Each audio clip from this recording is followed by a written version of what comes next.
Mon ami, je voulais juste revenir sur l'affaire de notre frère Omar Sy, parce qu'il a osé dire la vérité au blanc. Et le blanc, il n'est pas content. Et le colon, il n'est pas content. Qu'est-ce qui se passe? Comme d'habitude, ils se mettent à boycotter son film. Parce que, en sachant aussi que son film relate la réalité, relate les choses qui ne sont pas écrites dans les manuels de l'histoire, qu'on étudie, qu'on a étudié dans les écoles ici. Le mec, il a osé dire la vérité à un blanc de ce qu'il pensait, et le blanc, il n'est pas content. Le blanc commence à lui rappeler que tu es ingrat, parce qu'on t'a donné une chance de fréquenter les mêmes écoles que nos enfants, parce qu'on t'a donné une chance de devenir acteur, parce qu'on t'a tout donné, et aujourd'hui, tu commences à ouvrir ta bouche. Pourquoi le blanc, il n'est pas content? Parce que, dans sa tête, l'homme noir doit toujours rester à sa place d'esclave, doit toujours rester à sa place. Ça veut dire quoi? Ça veut dire que quand le mec il faisait des spectacles avec Fred, il faisait rire tout le monde, là ça va, il est à sa place. Quand notre frère faisait des films où il dansait, il se donnait un spectacle, il était là, il faisait le con, tout le monde était content, parce qu'il faisait rire tout le monde. Mais aujourd'hui, il a fait parler sa conscience, le blanc il n'est pas content. Parce que dans son imagination, l'homme noir doit fermer sa bouche, doit rien dire. Même si eux ils font quelque chose contre notre communauté, nous devons nous taire. Donc dès que tu parles, tu deviens mauvais. Il y a quelques temps, le mec il était le personnage préféré des Français. Il était même devant Yannick Noah et tous ces guignols là. Il était adulé le mec. Aujourd'hui, il ose dire ce qu'il pense, il est devenu mauvais. On appelle à boycotter son film, on commence à cracher sur lui, on commence à dire que le mec, il est ingrat, il dit des choses qui ne tiennent pas debout, alors que si on regarde le fond des choses, le mec, il a dit ce qu'il pensait. Et ce qu'il pensait, c'est pas des mensonges, c'est la réalité. C'est la réalité. Il dit ce qu'il pense. En plus, on ose dire que la France lui a tout donné.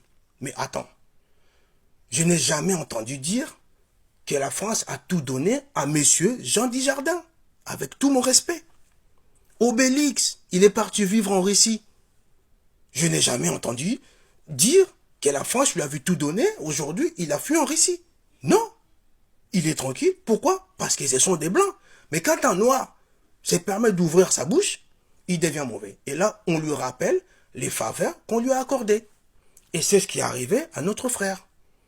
On lui a rappelé les faveurs que l'homme blanc lui a accordées. Donc, quand on t'accorde des faveurs, tu dois fermer ta bouche. Même si je viole ta maman, tu fermes ta bouche. Même si je tue ton frère, tu fermes ta bouche. Parce que je t'ai donné des privilèges. Et voilà la réalité des choses. Voilà la pensée de Colomb et de ce facho de la France profonde. C'est ça la réalité. C'est ça le message qu'ils veulent nous faire comprendre. C'est-à-dire que quand tu réussis ici en France, dans leur tête, on t'a donné une chance. C'est pas par tes propres moyens. C'est nous qui t'ont créé. C'est nous qui t'ont donné la chance que tu as aujourd'hui. Donc, c'est pour cela que nous, les Noirs, nous devons soutenir notre frère. Que nous le voulions ou pas, il reste notre frère. Dans ma logique à moi, dans ma conception à moi, tant que tu as la peau noire, tu es mon frère. Tu es mon frère. Moi, je ne condamnerai jamais mon frère. Parce qu'il a dit quelque chose qui est vrai. C'est pour ça que je m'adresse à toi, ma sœur ou mon frère.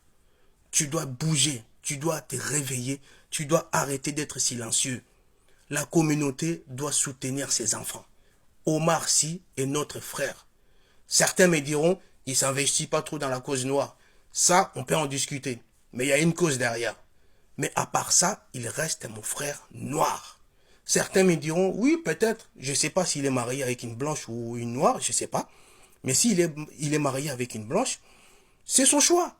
Il reste mon frère noir. Quelle que soit la vie qu'il a choisi de vivre, il reste mon frère noir parce qu'il a la peau noire.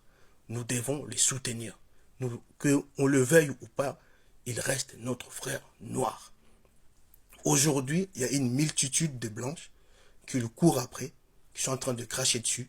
Et nous, les noirs, nous nous taisons. Parce que nous avons peur. On s'est dit, si je parle, je risque de perdre les avantages que j'ai ou la vie que je mène. Mais mon frère, Je tiens à te rappeler, hein, la vie que tu mènes ici, là, ce n'est qu'une illusion. Ce n'est pas la réalité. C'est une illusion. Pourquoi c'est une illusion? Parce que si demain le blanc décide de nous chasser, tu vas tout perdre. Tu vas tout laisser ici et tu vas retourner en Afrique. Même si tu es né ici en France, tu retourneras en Afrique. C'est ça la réalité. Donc, que tu le veuilles ou non, tu dois commencer à réfléchir. À réfléchir. À réfléchir sur ce que tu es. Sur la place que tu as ici en Europe. Ne l'oublie pas que tu es immigré. Que tu le veuilles ou pas, tu es immigré né en France. Tu n'es pas un Français de souche. Tu es un immigré. Ne l'oublie pas, mon frère. C'est pour ça, c'est dans ton intérêt de soutenir les tiens, tes frères, tes sœurs. Voilà ce qui est important. Notre frère Omar Sy a besoin de notre soutien et nous devons le soutenir. Coûte que coûte, nous devons rester soudés entre nous. C'est ainsi que la communauté renaîtra. Force à vous, mes frères et mes sœurs.